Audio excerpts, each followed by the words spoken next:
Hello students, how are you? I am again with you with a new topic, active and passive voice. ये voice होता क्या है? कैसे हम active को पैसिव में बदलते हैं? एक्टिव कब होता है, कब पैसिव कहा जाएगा? तो firstly it is our duty to understand the term what is voice. तो voice it is a form of verb. Voice कुछ और नहीं होता है बाबू, ये वर्ब का एक रूप होता है जो बताता है that shows whether the subject of sentence does the action. Sentence का सब्जेक्ट जो है वो कुछ काम को कर रहा है. जैसे मान लो कि मैं आप लोगों को अंग्रेजी पढ़ा रहा हूं, तो मैं सब्जेक्ट हुआ, मैं कुछ कर रहा हूं. क्या कर रहा हूं? आपको पढ़ाने का काम कर रहा हूं. क्या पढ़ा रहा हूं? अंग्रेजी पढ़ा रहा हूं. तो it is a form of verb that shows whether the subject of a sentence does the action. Sentence का सब्जेक्ट कोई एक्शन करता है.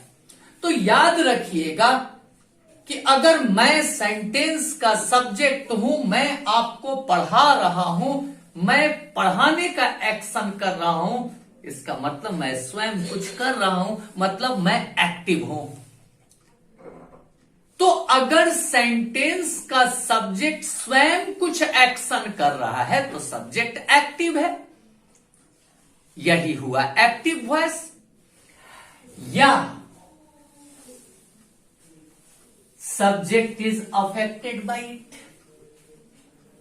जैसे मान लो कि अगर हम कहें कि राम पीट रहा है और राम पिटा रहा है, अगर स्ट्रक्चर में डिफरेंस देखा जाए तो एक आ की मात्रा का है.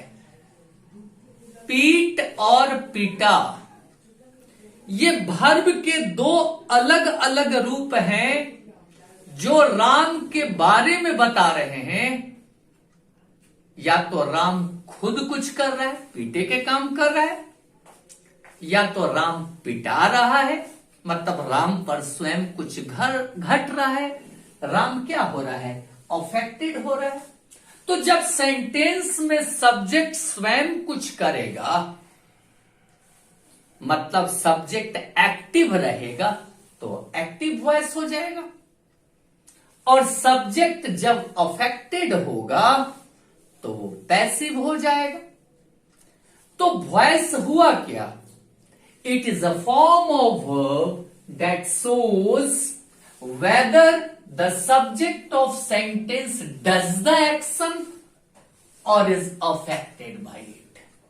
तो I think आप ये वॉइस को, एक्टिव और पैसिव के मीनिंग को समझ गए होंगे. अब हम देखते हैं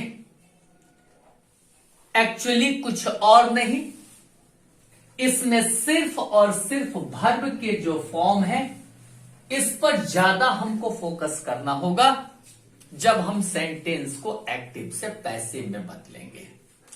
अब कुछ बेसिक टर्म्स मेरा देख लो समझने से पहले. मैं कहीं पर S T O word use करूंगा, शॉर्ट फॉर्म. यहां S stands for subject, T stands for turns, turn, and O object. Subject, turn, object. दूसरी चीज हम OTS का भी यूज करेंगे, जहां O का मतलब हो गया O for object, T for turn और S for subject. Object, turn, subject.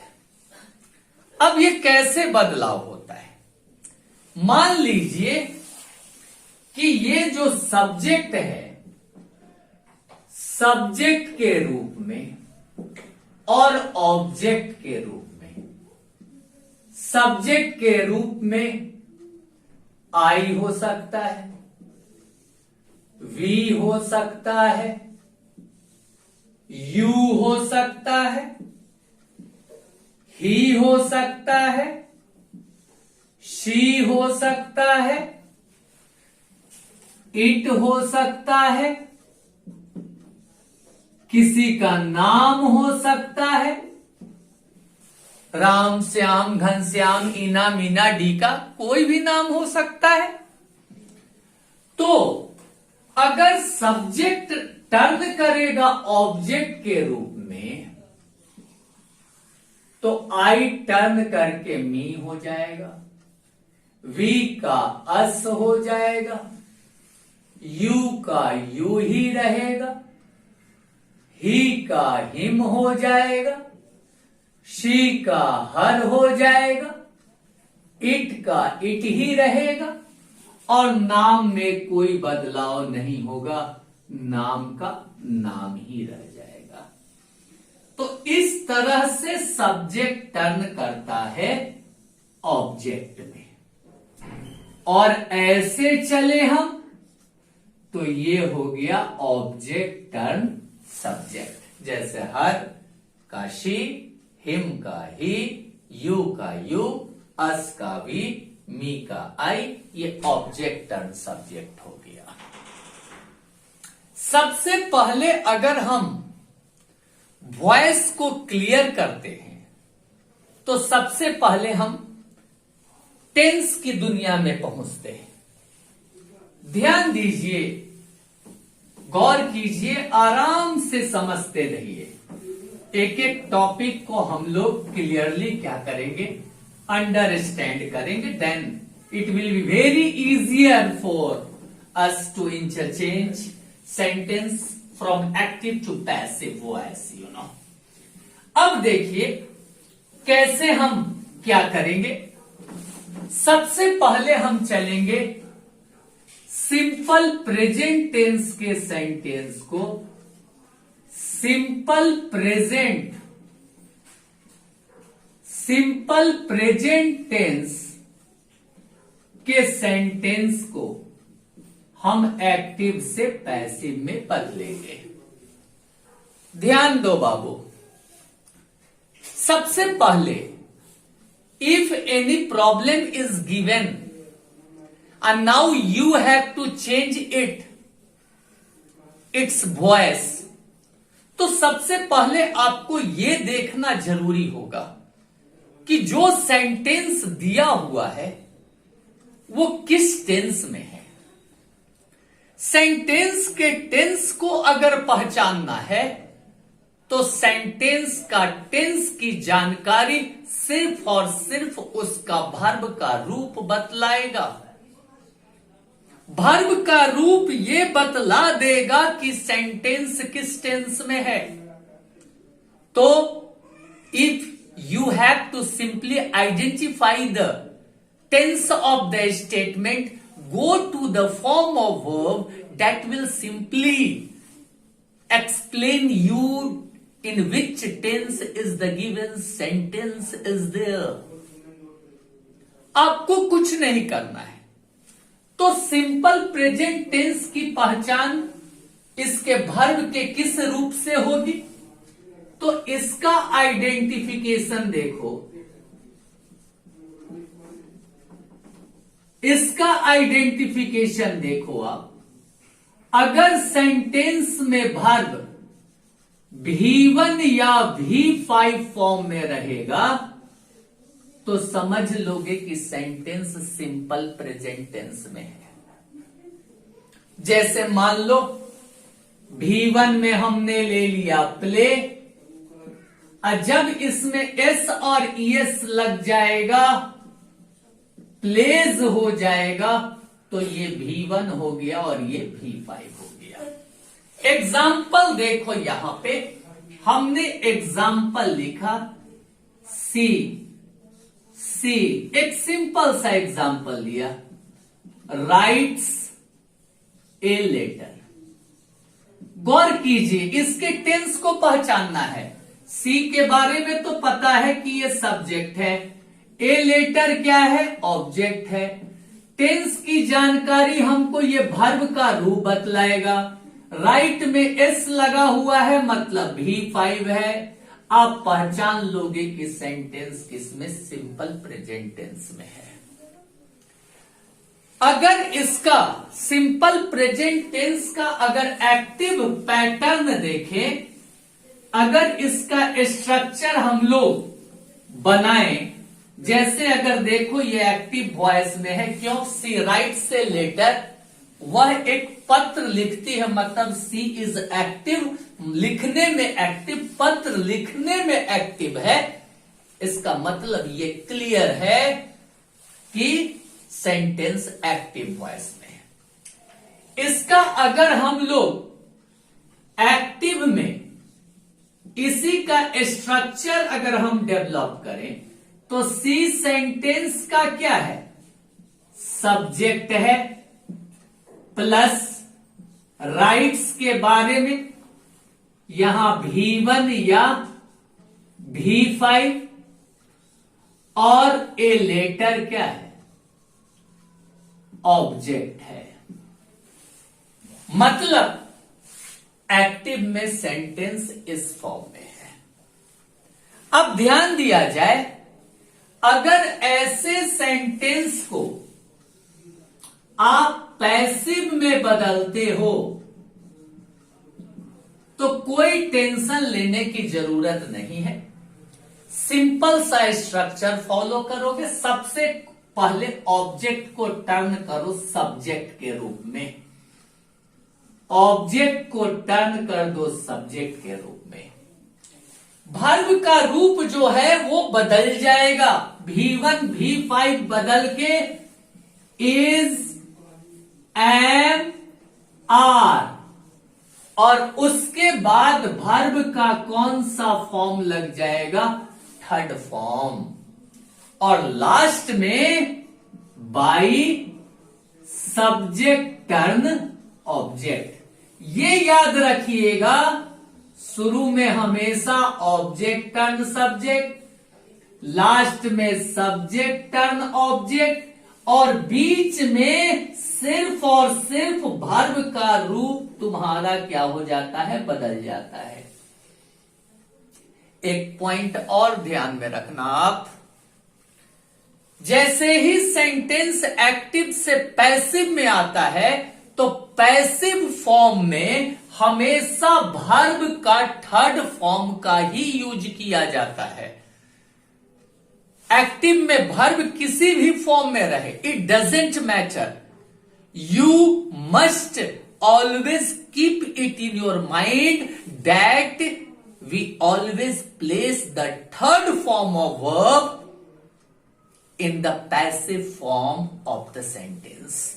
Verb जब जैसे ही पैसिव में जाएगा तो हमेशा उसका थर्ड फॉर्म का ही यूज किया जाता है। तो हमने क्या देखा, इतना सारा चीज जानने की कोई जरूरत नहीं। हमने एक टिप्स देखा, हॉट टिप्स देखा, सीखा हमने।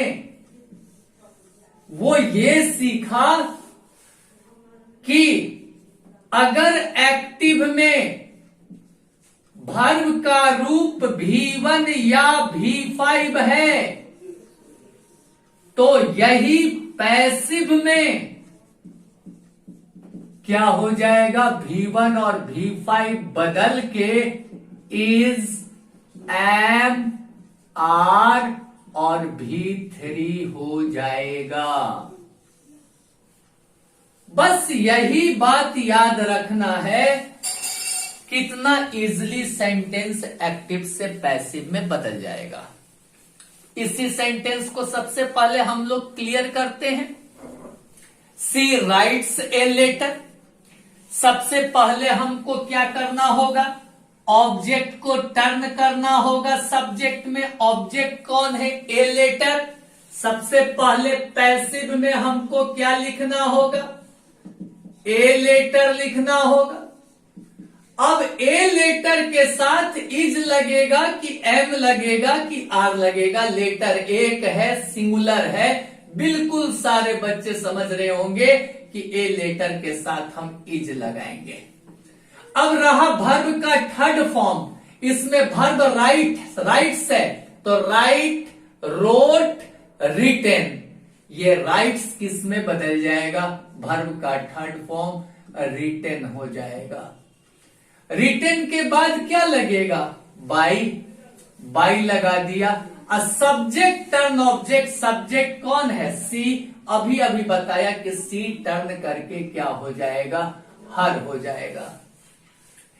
एक और सेंटेंस हम देखते हैं, है ना? जैसे अगर हम कहें कि राम प्लेज, या इससे भी अच्छा एक नॉर्मल सेंटेंस मेरे माइंड में आया है। मम्मी की याद आ गई मेरी, क्या करती है? माई मदर कुक्स फूड, खाना पकाती है, इन द किचन। देखिए, ये मेरी मम्मी, मेरी माँ हो गई सब्जेक्ट, बना रही है, क्या बना रही है? खाना बना रही है, फूड बना रही है। ये ऑब्जेक्ट हो गया, ये सब्जेक्ट हो गया। ये देखो कुक्स V5 है, V1 और V5 बता देगा सेंटेंस सिंपल प्रेजेंट में है। वर्ब का रूप हमने क्या बताया? ये कुक्स किस में बदल जाएगा? Is, am, are. कुक का थर्ड फॉर्म कुक्ड हो जाएगा। सबको पता है कि सबसे पहले हम क्या लिखेंगे? ऑब्जेक्ट टर्न सब्जेक्ट, बाद में लिखेंगे सब्जेक्ट टर्न ऑब्जेक्ट। इसमें ऑब्जेक्ट कौन है? फूड है। ये देखिए ऑब्जेक्ट क्या है? फूड है। तो ये एक्टिव में हुआ, इसका पैसिव बना रहा हूं मैं। सबसे पहले क्या लिख दूंगा? फूड। फूड के साथ अब हम देखेंगे कि इज आएगा कि एम आएगा कि आर आएगा। क्लियर है? फूड के साथ इज आ जाएगा। अब वर्ब का थर्ड फॉर्म, वर्ब का थर्ड फॉर्म कुक है, तो क्या हो जाएगा? कुक्ड। Food is cooked. अब किसने बनाया? तो by, subject turn object, my mother. अब अदर वर्ड में क्या हो गया? कहां बनाई? तो इन द किचन में बनाई। तो हम समझते हैं कि नॉर्मल आप लोग जो है एसर्टिव सेंटेंस जो सिंपल प्रेजेंट टेंस में है, उसका वॉइस आप लोग बनाना सीखे होंगे। अब हम लोग थोड़ा सा देखेंगे एक चीज और। अगर सेंटेंस इंट्रोगेटिव में क्या होगा तो क्या होगा? ये याद रखना। हमने इसके पहले वाले वीडियो में जब आप लोगों को डायरेक्ट से इनडायरेक्ट पढ़ा रहे थे, तो आपने गौर किया होगा कि सेंटेंस किसी भी फॉर्म में रहे, चाहे वो ऑप्टेटिव हो, चाहे वो इंट्रोगेटिव हो, चाहे वो एक्सक्लामेटरी हो, जैसे ही वो डायरेक्ट से इनडायरेक्ट में बदला, सब के सब क्या हो गए? एसर्टिव हो गए। मतलब इनडायरेक्ट में किसी भी तरह के जो सेंटेंस होंगे वो एसर्टिव में ही बदलेंगे। लेकिन आप याद रखना इस बात को, है ना, कि वॉइस में ऐसा नहीं होता है।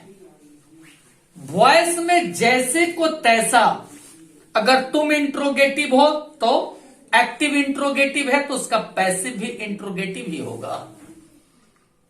अगर निगेटिव है तो उसका पैसिव भी निगेटिव ही होगा। वॉइस में जैसे का तैसा, ये चीज देखने को मिलता है। अब मान लिया जाए कि अगर सिंपल प्रेजेंट टेंस के इंट्रोगेटिव को अगर हम लोग देखें, अगर सेंटेंस इंट्रोगेटिव में है तो कैसे उसको हम क्या करेंगे, एक्टिव से पैसिव में बदलेंगे। तो nothing to worry about, either the sentence is in any form, simply it's your duty identify the sentence, after that apply the same base rule.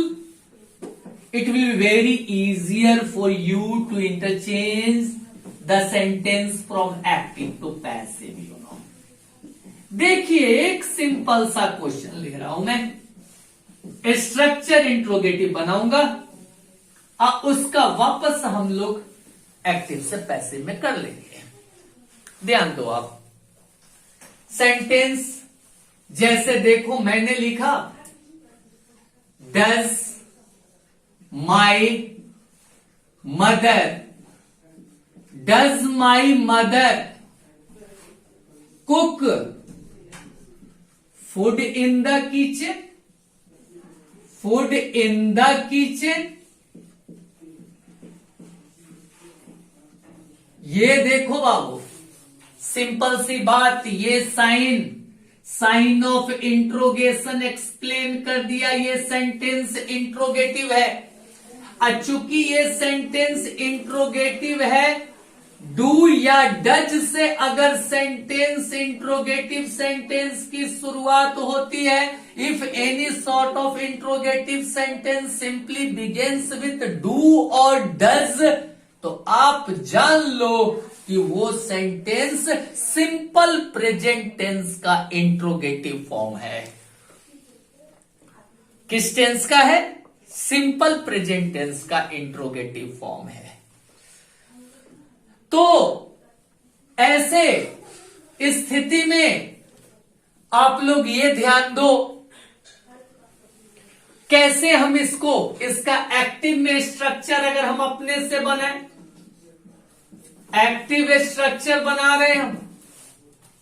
Active में देखो डू या डज पहले होगा, डू रहेगा या डज रहेगा, उसके बाद माई मदर देख रहे हो ये सब्जेक्ट है, कुक देख रहे हो V1 है, फूड देख रहे हो ऑब्जेक्ट है। देखो स्ट्रक्चर बनाओ, in the kitchen OW other words है और लास्ट में इंट्रोगेटिव का साइन है। तो आप देखो ये इंट्रोगेटिव सेंटेंस हो गया एक्टिव में। अगर इसका पैसिव बनाओगे आप तो कुछ नहीं करना है, ये डू डज को रिमूव करना होगा, इसके जगह पे हेल्पिंग वर्ब आएगा आपका सबसे पहले, पैसिव में इज एम आर हो जाएगा। उसके बाद हम डालेंगे ऑब्जेक्ट टर्न सब्जेक्ट, है ना, और उसके बाद वर्ब का थर्ड फॉर्म डालेंगे, बाई डालेंगे, बाई के बाद सब्जेक्ट टर्न ऑब्जेक्ट और लास्ट में क्या डालेंगे, अदर वर्ड और साइन ऑफ इंट्रोगेशन। अब ध्यान दीजिए, बस यही स्ट्रक्चर को फॉलो करेंगे, इंट्रोगेटिव सेंटेंस एक्टिव से पैसिव में बदल जाएगा। तो सबसे पहले देखो, यहां पे गौर करो, इस सेंटेंस में यहां पे ऑब्जेक्ट कौन सा टर्न करके आ रहा है, फूड टर्न करके आ रहा है, फूड आने वाला है बाबू। अब फूड के साथ इज लगेगा कि एम लगेगा कि आर लगेगा, क्लियर है कि फूड के साथ इज लगेगा, तो सबसे पहले हमने लिख दिया इज। और इज के बाद ऑब्जेक्ट टर्न सब्जेक्ट क्या हो गया, इज फूड, इज फूड। अब वर्ब का थर्ड फॉर्म कुक का क्या हो जाएगा, कुक्ड, इज फूड कुक्ड, फिर क्या लगाओगे, by. Subject turn object, subject में क्या है, यहां पे सब्जेक्ट में माई मदर है, मेरी माँ है जो खाना बना रही है, is food cooked by my mother, by my mother, bye my mother. कहां पे बच क्या गया? Other word, in the kitchen, और लास्ट में साइन ऑफ इंट्रोगेशन लग गया। तो आज हम लोगों ने देखा सिंपल प्रेजेंट टेंस के तुम्हारा एसर्टिव और इंट्रोगेटिव सेंटेंस को कैसे हम एक्टिव से पैसिव में बदलेंगे। दूसरी बात जान लो, इसके बाद अगले वीडियो में आप मेरा